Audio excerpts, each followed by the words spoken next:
What's up, world? Welcome into this special edition of War Chant TV. I'm Aslan Hajavandi, joined by our managing editor, Ira Schoffel. It's showtime with Ira Schoffel. Take some questions that you folks have on YouTube as well as the Tribal Council. If you're not a member of warchant.com, use that promo code WARCHANT30. Gets you 30 free days of access to the ultimate Seminole sports source. Lots you need to know about, even though it is the, quote, off-season. As you know, there's really no such thing as an off-season. Ira, how are you, man? I think one of the first things we'll talk about is the schedule. I guess what were your thoughts initially when you saw it, and how are you, friend?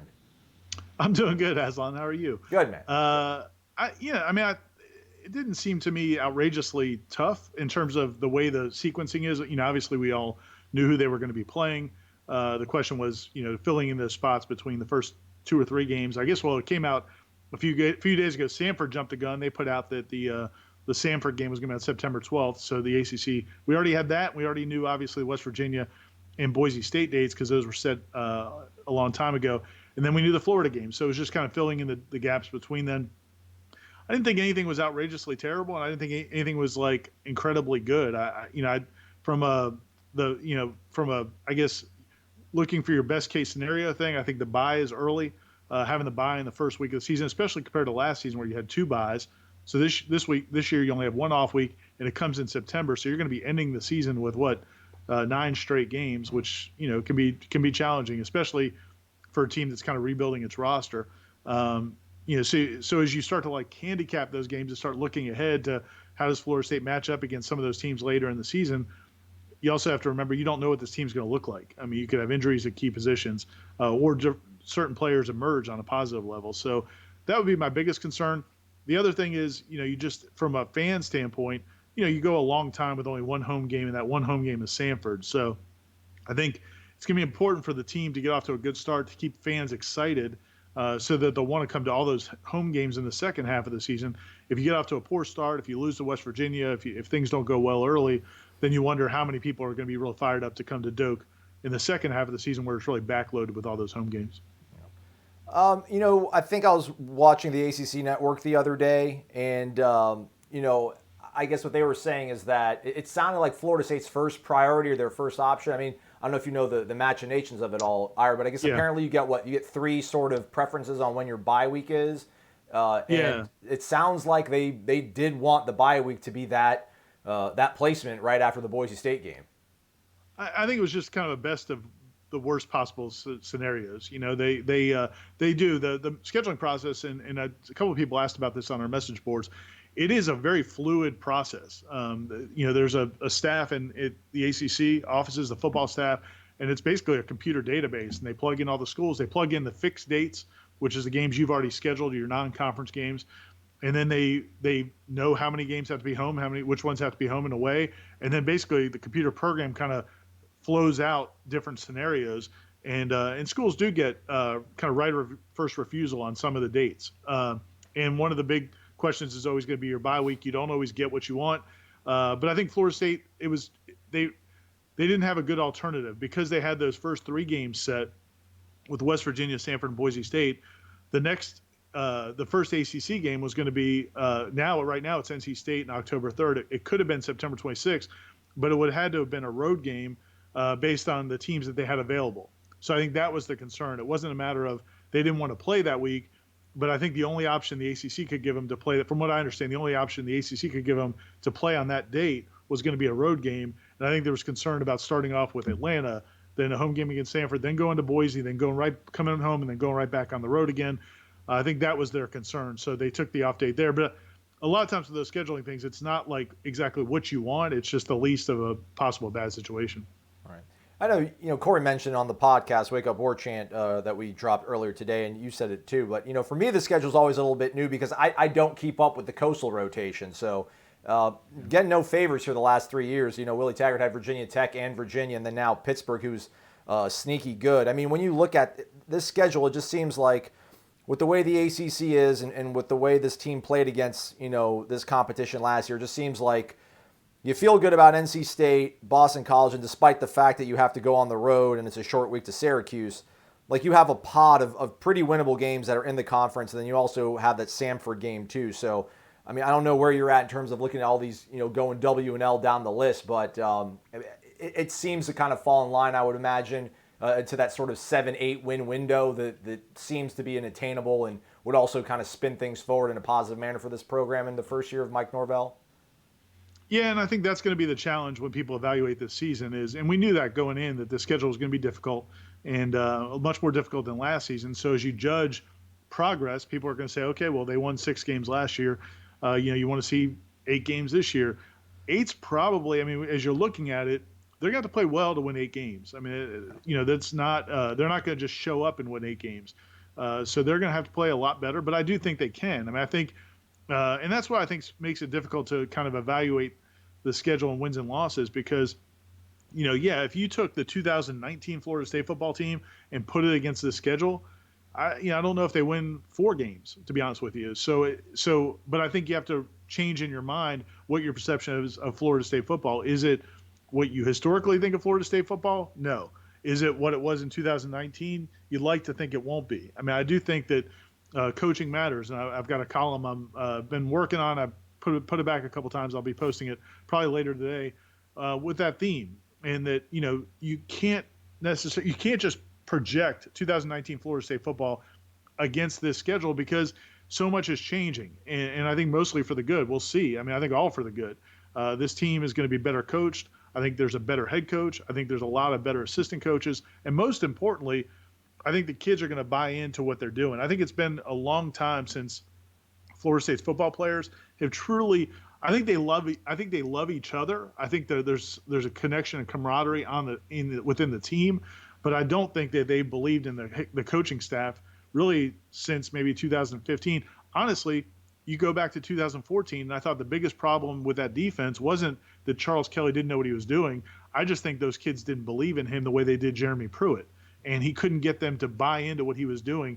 So it's been a long time, I think, since Florida State football, the players have really believed and bought into the coaching staff.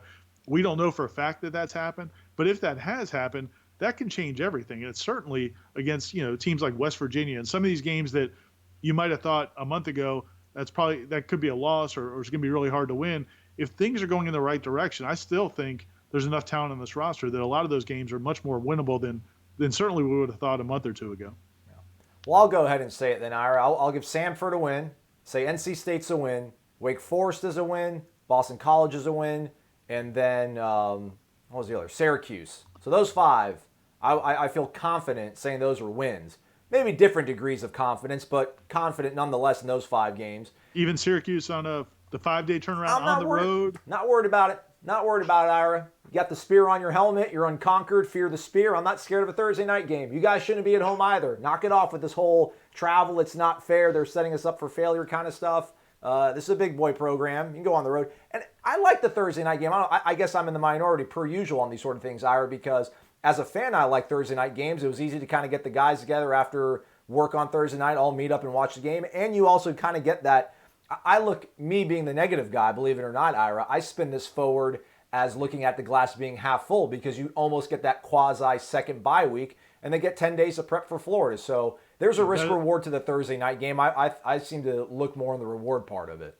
That is a nice part of it. And if Florida State's administration could do anything to make the fan base happy, one of the things they could do is figure out a way to host a Thursday night game again. Yep. I mean, were you a student when they hosted? Yeah, I was against Clemson 2002. I mean, and they got ripped for having that fall break, but I think it was just poor communication. Yeah. If they had outlined it earlier why they were going to do it and they wouldn't have taken so much heat. But yeah, man, give kids off classes a day or two and have a Thursday night home game. I just think Doak on a Thursday night would be awesome. Plus, like you said, I mean, you do get that benefit. And everybody gets mad because Florida State always gets forced. If you're going to play a Thursday game, they always have to go on the road. Well, that's not the ACC's fault. That's Florida State's fault because of where the way the campus parking situation is. But that would be my suggestion. Obviously they've thought about it, but you'd like to see that happen at some point. Yeah. So I mean, from there, those 5 games, and then West Virginia and Boise State are coin flips that could easily go Florida State's way. You probably could. Miami, I think Miami and Louisville are a different sort of tier of difficulty, and then Clemson and Florida, I think, are at another level as well. So if you win 3 of those games, you get 8 wins. Yeah. Right? Because you have 5 you feel. I'm not sure I say Syracuse is a guarantee you win, or I'm not sure I feel quite as confident as you do. I assume they're going to be better than they were last year.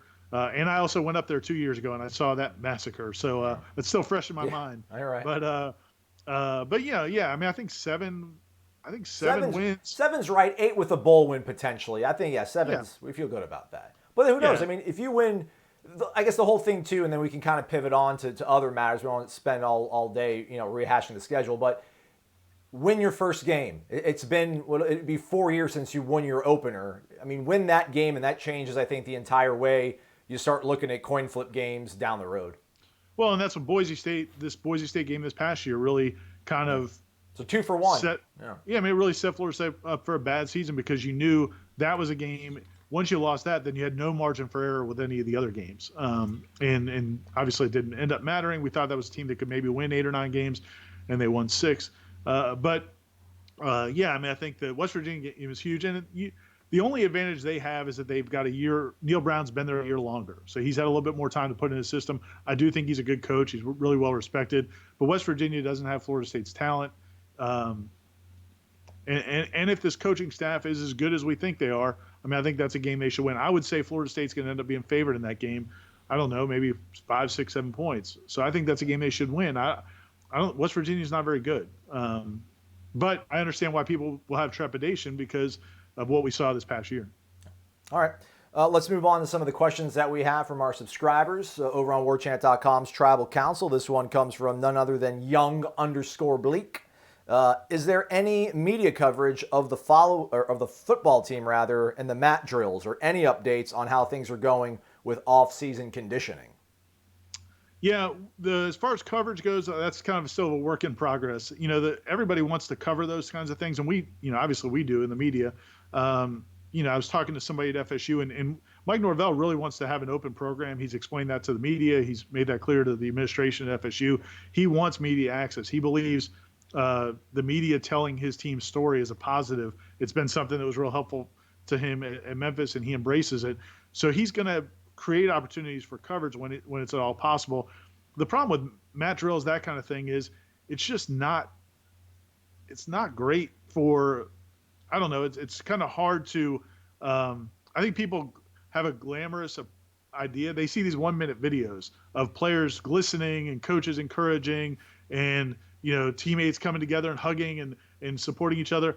But the reality is if we all go in there and run cameras, a lot of it's miserable. Yeah. I mean, it's misery. Those guys are sometimes puking. They're working harder than they probably want to work. You got coaches screaming at them, players screaming at each other. You have moments where kids kind of give up and don't want to keep going, and the other kids are pushing. And that all can be really cool and dramatic, and it would be cool to cover. But sometimes it's not always great to see how the sausage is made. So I think that's kind of the issue there with Jimbo. When Jimbo had his fourth quarter drills, he would let us in for the mat drills weren't open under Coach Bowden either, so it's not like a new phenomenon. Jimbo would let us in like the last week when they were wrapping up their fourth quarter drills. He would let us come out because kind of they were at their finished product. I mean, they had worked through all the kinks, and he would let us get to see one of the good workouts. Willie Taggart didn't let us see any of those, assuming they had workouts. But we got to do what you got to do. Yeah. But from what I understand, they're talking through it. I mean, I don't think Mike Norvell's like diametrically opposed 100%. Like he's never going to let anybody in. It's just trying to figure out the best way to do it. So we'll see. As far as how they're going, I hear they're going well. The first kind of couple reports we heard were that the workouts were much better than what Florida State's players have been producing, I guess, in some of these situations over the last few years. Some of the people around the team were really impressed by how hard some of the guys were working. But from what I understand, the new coaches were not quite as impressed and felt like they still had a long way to go. But it sounds like it's been getting better and better and better, which is what you want to see. I don't know if this first month is ever going to be what it needs to be, but it sounds like it's been a step in the right direction.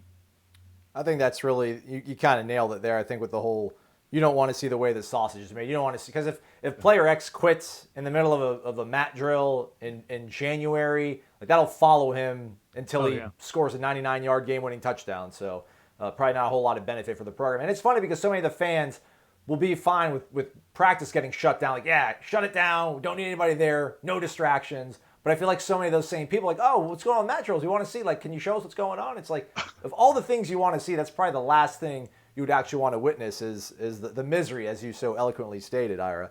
And on that topic, real quick, it does sound like in spring practice, and we'll see how it all works out. And I think we mentioned it in different platforms, but it sounds like he wants to be really open. Now, it's not all going to be video open, but it sounds like the media will be at practice a lot, so we'll have plenty of coverage once spring practice starts.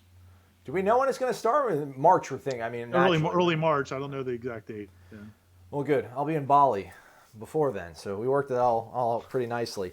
Ira, so some news also dropped down earlier this week with T.J. Rushing, defensive backs coach who Mike Norvell brought in over from Arizona State, I think, having taken a similar job at Texas A&M, and then took him very little time in getting that job filled with hiring Marcus Woodson, who was with him at Memphis for, I think, 2 seasons or maybe 1, and most recently was at Auburn.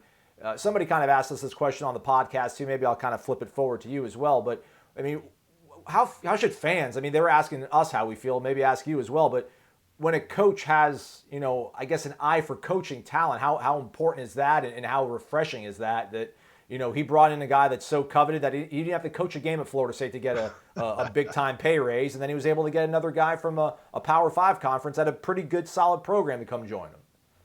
Yeah, I mean, I think at the end of the day, I think Florida State fans should be happy where it ended up, and I think Mike Norvell's probably happy where it ended up. I mean, I think he had Marcus Woodson on his staff at Memphis. That was on his first staff. That was his defensive backs coach for a couple of years, and the guy did so well that he got a job in Auburn, working for Gus Malzahn, who is kind of one of Mike Norvell's mentors, and he also sent him Kenny Dillingham. So clearly, it's not like he just left for another job. He went to go work for Mike Norvell's, one of his mentors, and Gus Malzahn. So he obviously was really highly thought of by Norvell, and then he gets him to come back, which I think is a big deal, and I think it's a great sign for Florida State that, again, this is another coach that worked for him and is willing to leave an SEC job to come work for him again at Florida State. I think it's a smart move. I mean, if I was evaluating the decisions, I think I was impressed by T.J. Rushing.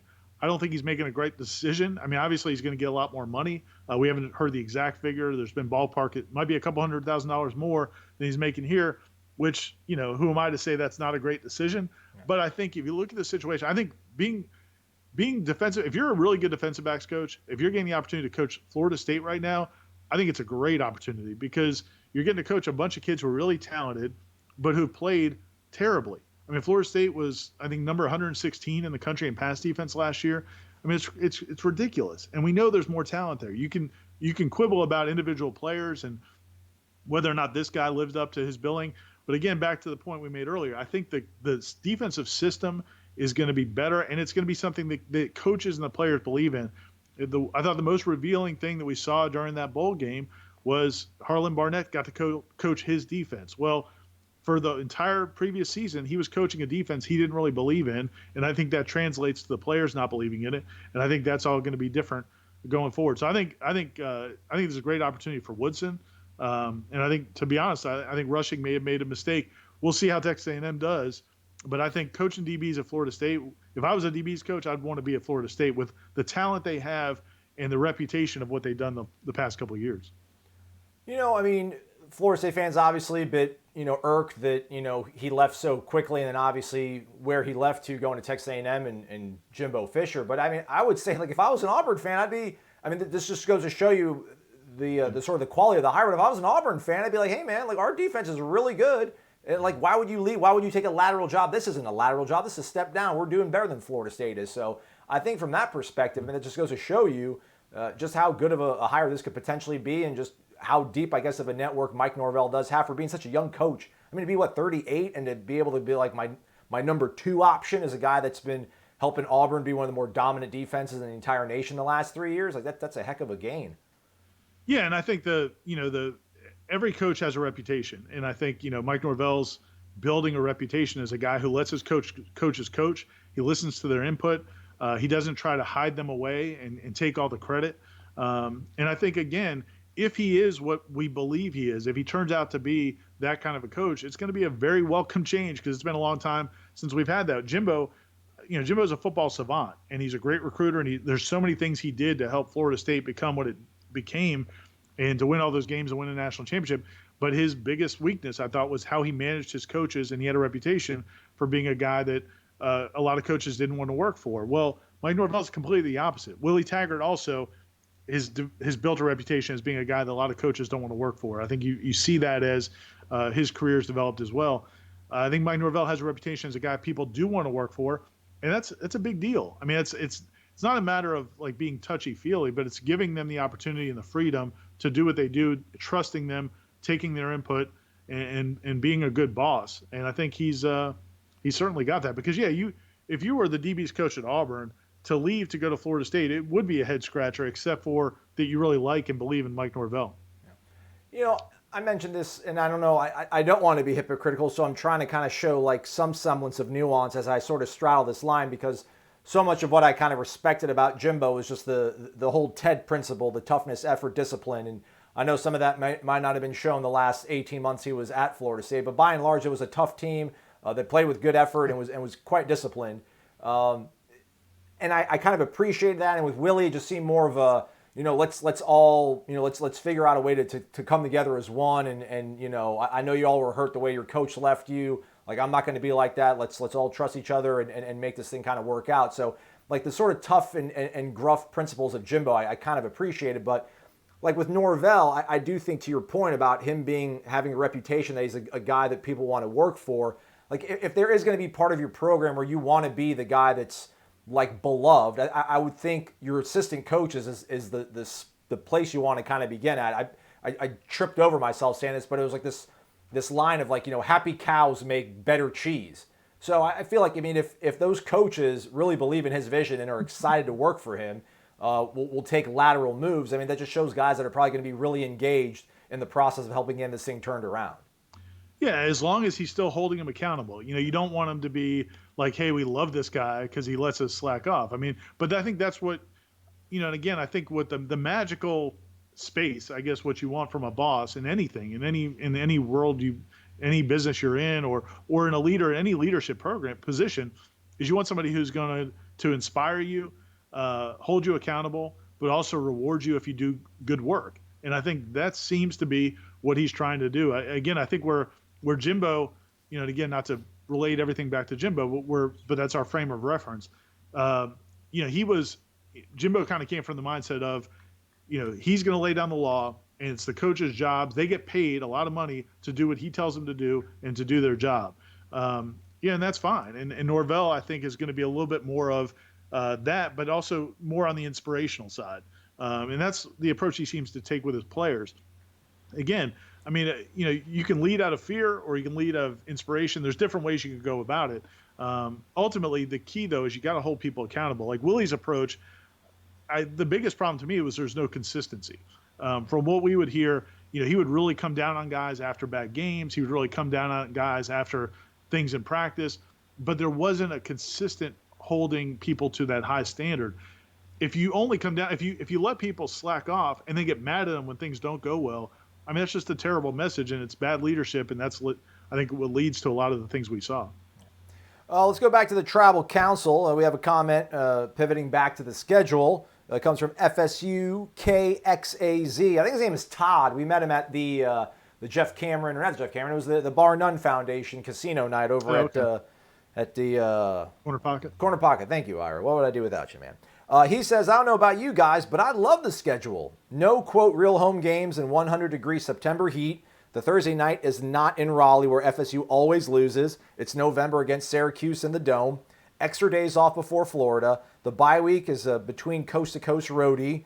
And Pitt finally comes to Doak. UF and Clemson at Doak. Miami at the stadium that we own and they rent. I get to see FSU on the Smurf turf in Boise. FSU finally plays West Virginia, and they can't cancel like the last two times FSU has scheduled them. This is really good.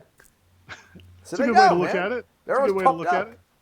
Yeah, no, that's a good way to look at it. And again, back to our point was if you can't, I guess that's the way to look at it, is if you open up a schedule, your schedule for the year, and you're not mad, if there's nothing you're really mad about, then it's probably a really good schedule. I think the biggest issues we have is we look at this team and we wonder how's it going to match up against some of those opponents. But no, I think he's got the right perspective. I think most of everything worked out pretty well. Could you just imagine, though? I mean, let's just dream a little dream here, Ira. I mean, imagine if they are 4-0 going into that first real true home game, and that's Clemson on, October 10th. I mean, you got West Virginia, Samford, Boise State off week, and then you play NC State. And I mean, and two of those four games I feel really confident about. I mean, in West Virginia, to your point, struggled this past year. I think they're going to be probably significantly better year two of Neil Brown, but we'll see if they can get off to a hot start. And then Boise, I mean, this team, for all their foibles, last year hung tight with Boise, and Boise lost several of their key players. So, I mean, if they're 4-0 going to that Clemson game, could game day be there? I mean, I haven't looked at the schedule overall, Ira, but could game day be making a return trip to Tallahassee? It's been a long time. I think 3-0 is really possible. Boise would be a challenge. Obviously, it'd be the first road trip, real road trip under the staff, and they'll have to see how guys respond. It's kind of hard to, honestly, it's hard to really handicap any of these games because we don't know who the quarterback's going to be. Yeah, it would be. I think a lot of the team you can project, even the offensive line. I mean, I think it's going to be better, but we just have no idea who's going to be a quarterback. But as far as I could definitely see them being 3-0, and I could see them. They'll be in the top 25 at that point, and they'll be getting some buzz as a real, as a program kind of on the come. You'll actually see game day talk about Florida State. I don't know if they'll be part of a game day atmosphere this season, but I do think they'll at least be talked about again. That's really one of the depressing things about these last few seasons, I think, for a lot of Florida State fans is it's like Florida State's really, other than people taking shots, they've been just so insignificant in the big picture. Like when the polls come out, you don't have to worry about where Florida State's ranked. On game day, they're never even mentioned unless they're getting lampooned. It would be great if Florida State could just kind of get back in the conversation again. Not even the playoff conversation, just as a team that plays college football.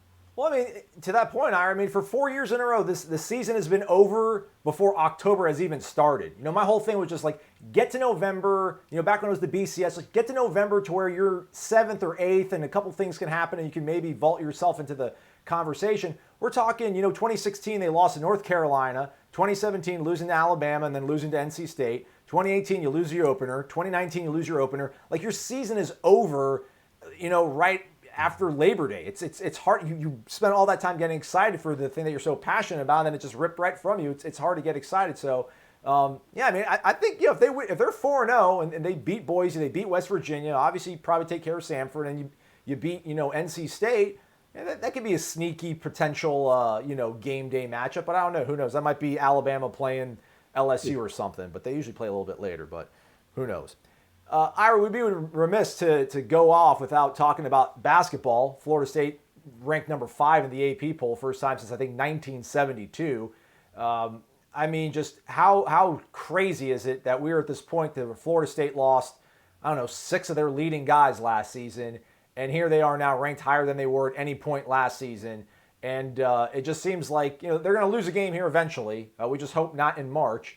But it just seems like this program and this team specifically, they're climbing, man. Not to steal an analogy from Mike Norvell, but even though they're 5th and they're kind of close to that ceiling, it just feels like this isn't flukish. This team is getting better each single week. Yeah, in that piece I did a couple weeks ago with Charlton Young, the assistant coach, one of the things he talked about was, as he talked to Leonard Hamilton about his future, he was, telling Leonard Hamilton, Coach, don't even think about retiring anytime soon. I mean, don't even think about it. This thing is just getting going, and it really is. I mean, if you look at the guys they've got signed for next year, they've got a really good class coming in next year. The guys on this team have, obviously exceeded expectations to this point. As you said, they lost 6 of their top 8 scorers. I thought they'd still be better than some people thought because of the backcourt. It's a big deal to have a senior in Trent Forrest, a junior in MJ Walker, and then a talented sophomore like Devin Vassell. I mean, that's, if you look around college basketball, I don't know how many backcourts look like that. I mean, that's a team, that's a backcourt. And in March, as you talked about, that's guards usually win those games. And Florida State is really talented at guard. So at both ends of the floor, all those guys defend and play really well offensively. The question we had was kind of in the front court, and some of those questions still exist. So we'll have to, that's going to kind of have to play itself out. But yeah, they're 16-2 right now. Really winnable game Saturday at home. They win all the time at home, so there's a good chance they'll move to 17-2. They're top 5 in the country. There's some tough games coming up. They've got to go to Duke a little bit. They got to go back to Virginia. They got to go to NC State and Clemson, I believe. Those are going to be tough wins. But Yeah, no, this is it's been a really cool ride. It's been cool to see for Leonard Hamilton again. I mean, as much success he had at Miami, and he had a ton of success at Miami. I don't believe they were ever in the top five. I'd have to go back and check. Um, so it's pretty cool when you're approaching the twilight years of your career, and this is ostensibly the best run, certainly the best individual season he's had. It could be, and really one of the best runs. They got Elite Eight 2 years ago, Sweet 16 last year, and this team has a chance that some people think they may win the ACC regular season title, which obviously Florida State's never done. And I mean, to the point of him being, in the twilight of his career, age 71, he does stick to the recipe and the formula that's been so kind to him over the years. But for him and this team to be led by a guy, I mean, we love Trent. I love Trent. He scored 3,000 points in high school. I don't know if you remember that or not, Ira, but it feels like this team is, I don't know if it's Devin's team, but Devin Vassell seems to be emerging as the best, most talented player on this roster. And this is a kid that was a complete afterthought in recruiting circles. And, another guy that might kind of fit that kind of mold of Fiondu Kabengele, where this program and this coaching staff found him early and stuck on him and then got him to campus and they've watched them blossom. I mean, Jay Billis earlier this week said that he's a first-round NBA draft pick. It's incredible to see this team just find contributions from guys that you probably weren't expecting to play at this sort of level. No, I think Devin Vassell, you're right. He and Fee Kabengele and even Terrence Mann. Terrence Mann was a 4-star recruit, but he was an afterthought compared to Bacon and Beasley. They've developed players. They've developed them really well. And Devin, is a prototypical, he's a Leonard Hamilton player. I mean, he's just selfless, really talented, long and athletic. I actually heard you guys on Wake Up War Chant. Give another shout out to the show if people aren't listening. Somebody asked you guys the question, I thought was an interesting question about who's the most important player on the team. Who could FSU not afford to lose from the team, and who should take the last shot? And I kind of differ a little bit with you guys. I think the most important player to me is Trent Forrest.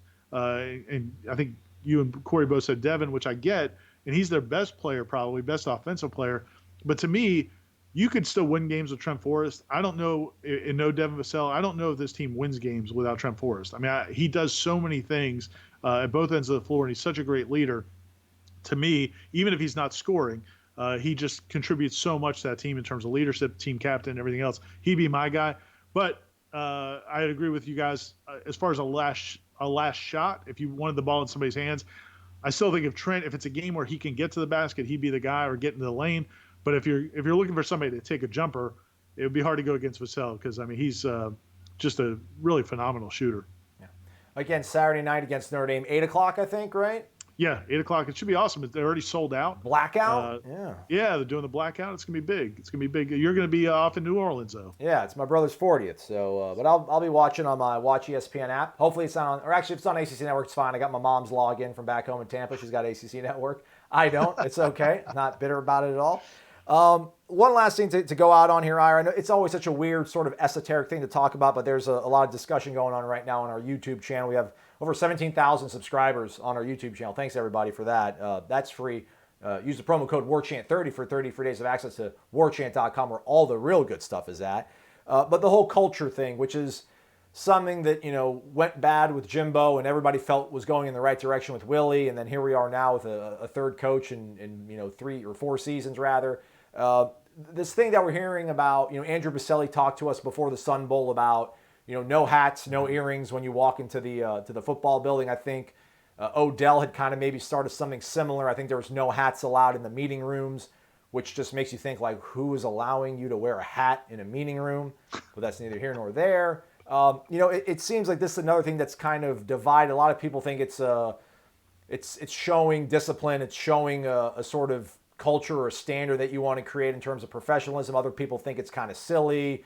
Kids are kids. It's a different day and age. You're going to scare people off. It just seems like, in baseball, if you got a guy like Buck Showalter and he doesn't work out, you bring in a guy like Joe Madden or Ron Washington. Like, you go from strict guy to players coach. It feels like, and it doesn't matter where you start from. It's whoever you have now is the better approach. So I guess this is one of the things where I like it on the surface. I mean, I don't know how much of it's going to translate to a win over a Clemson or something like that, but I think these are the kind of steps you put in place to create a culture, and I kind of appreciate them. I don't know if you've heard any sort of feedback from people around the program that have seen these things, or if these are things that are actually really going to be put in place.